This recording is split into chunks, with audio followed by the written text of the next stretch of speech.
All right, everybody, welcome back into Sports and Money. I'm Ben Parker. A privilege as always to have you on board. We're going to talk a little bit just for a few minutes today about Dan Campbell and what I think is an overreaction to what Campbell did during the game over the weekend against the 49ers. So we're going to talk about that a little bit. And we were going to divide that into two parts, so hang on with us here for a few minutes. Just be a short video. What I'm hearing, and this basically started right after the Lions game ended and has continued now for the past 24 or so hours from the national media that I listen to, which, by the way, listen, I'm not a national media basher. I love listening to all you guys, man.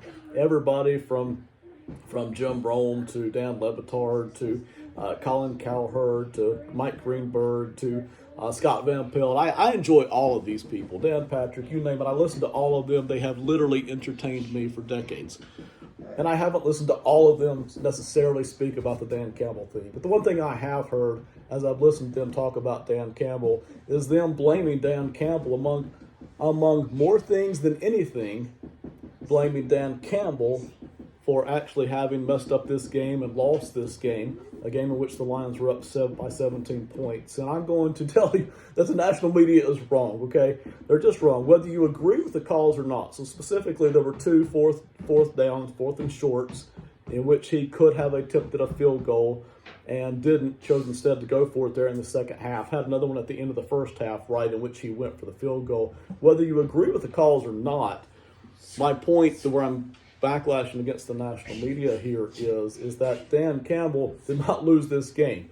Even if you disagree with his calls, his aggressiveness, his willing to go for it on those two fourth and shorts in which they did not convert, even if you disagree with that, you have to get way down the list before that gets to be the primary reason that Detroit lost. And I'm going to rattle off several other reasons here, all of which you all know. You all saw the game, especially Lions fans. You all saw the game. You saw all the things that had to not happen and did happen and cost you the game. You saw all of those things, and you have to get very far down the list. But the national media, I think probably because it's the bigger story, right? Campbell's the one who's out in front. He's got the bigger name. He's the emotional guy. He's the one biting kneecaps. He's the one that gets most of the attention, and he's the one who had the big fourth and short calls to make. And so I think it's just easier to talk about him than it is to talk about some of the other Lions players who made mistakes, especially one wide receiver who I think a lot of people just didn't even really know at all. So we're going to cover that very quickly. But here's the things that the Lions did that cost them the game before you get to Dan Campbell causing them the game. They had a drop touchdown pass. I think it was Jamison Williams on the flea flicker, if I remember right. Just flat out dropped the touchdown pass.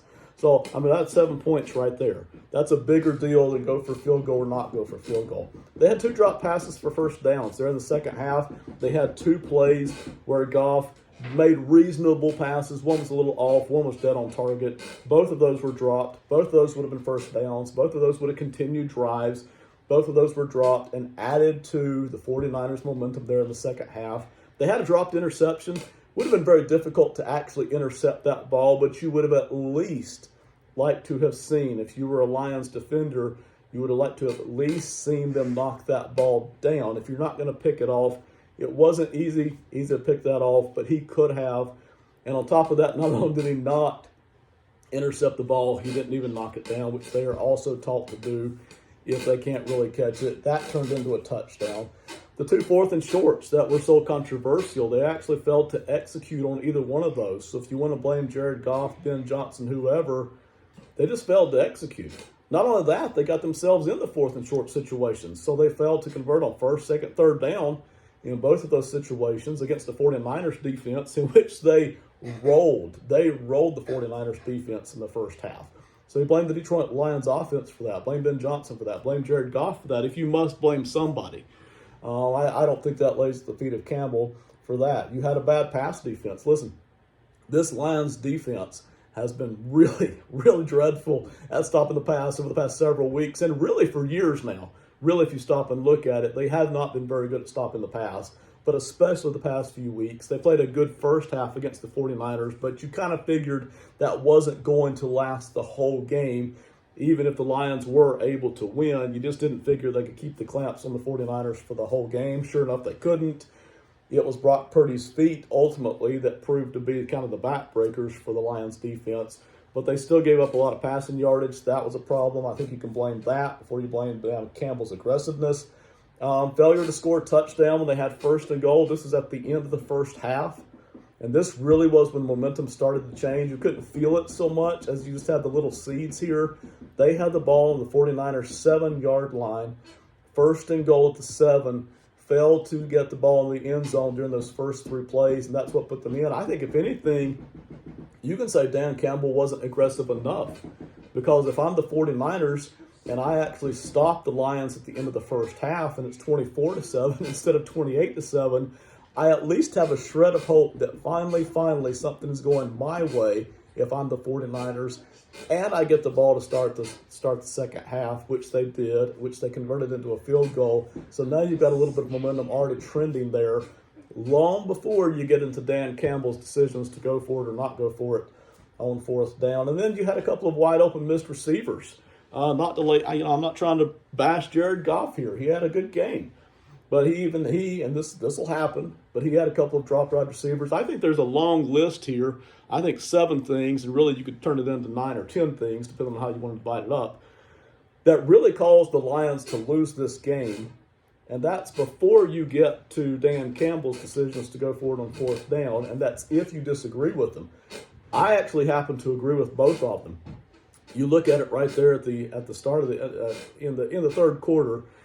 You looked at it there, you're trying to turn it into a 17-point lead. This is something I've been hearing from the national media is that, if you can just turn that into a 17-point lead midway through the third quarter, then maybe the 49ers think, well, there's just not enough time to come back. Hogwash and polycrackle. I mean, there is no way in heck that the 49ers would have looked at that 17-point lead midway through the third quarter, having had a heck of a drive to start off the third quarter, and having gotten the Lions to settle for field goals not once but twice, that the 49ers would have looked at that and said, we can't really come back here. We have seen over the past 5 years, 10 years really, but especially the past 5 years, that no lead is safe. And that's not just for Patrick Mahomes or Aaron Rodgers or Tom Brady. That's for any quarterback. That's for Baker Mayfield. That's for Jordan Love. That's for Justin Fields. Heck, even the Lions themselves performed a double-digit fourth-quarter comeback against the Bears just a few weeks ago in the regular season. So everybody knows no lead is safe, and certainly not 17 points midway through the third quarter. That wasn't going to stop momentum. And so even that, I was happy that Dan Campbell went for it instead of kicking the field goal. And then you had the late one there where they really would have been able to tie it. I think it was, put it at 27, but that wasn't going to work either because like Dan Campbell said at the end of his press conference there, the 49ers would have basically been controlling the clock. And with the tie, you could milk the clock out, you could score. The Lions had shown no indication that they could stop the 49ers offense during that second half. So I actually am very much defending Dan Campbell's decisions to go for it on both of those. And I think you could even make a case for it that he should have gone for it at the tail end of the first half, which I'm not. I thought he showed good discipline in kicking the field goal at the end of the first half. I thought that was fine. And I thought he needed to get aggressive there in the second half. It really has nothing to do with staying on brand or staying in character, which he did. But I would have criticized him to no end if the Lions had given up a 17-point lead and lost the game with him being conservative and with him being tight on his decision-making. I would have said, hey, they tightened up. They didn't do what they normally do. Agree or not agree with Campbell's decisions on fourth and short, there's a long list that the Lions players themselves did. And listen, at the end of the day, I don't think you really need to spend a whole lot of time fussing and pointing fingers. I think you really just need to look back and say, hey, we blew it to a good team on the road. We should have won. We didn't. We had a heck of a season. Let's get into the offseason and work out. But the one thing that shouldn't be happening is this great big pile-on where Dan Campbell becomes the villain or the buffoon or the guy who blew it, because that's just not the case. That's just not what's happened here at all. I'll even add to it a little bit. Some folks, I'm hearing them say, well, NFL kickers these days make 47, 48-yard kicks very easily. It happens with a high rate of consistency, which is true, but not necessarily for these two kickers in this game.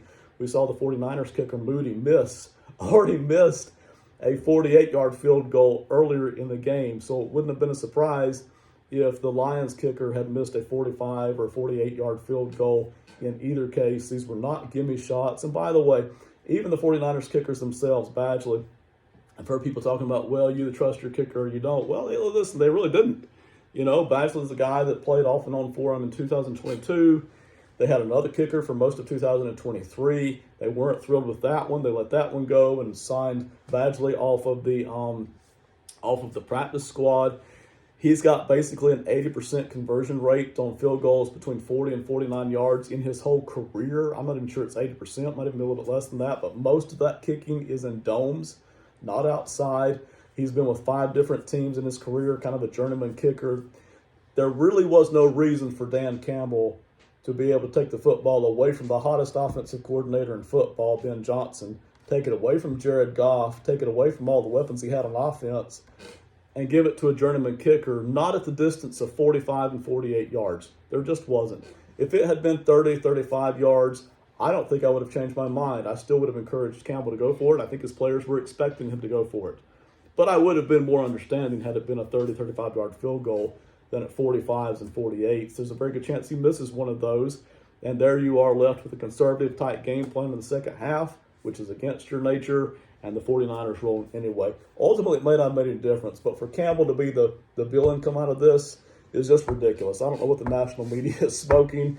They need to go back. You guys need to go back and recalibrate that one, because that's just not going to stand up under scrutiny or under the history of time, not from an analytical perspective or from a game trend, game context perspective. It just does not hold up. So again, I respect anybody who will say, hey, I would not have gone for it in those situations. I would have tried to kick the 45-yard field goal and the 48-yard field goal. It's just the way I would have played the game.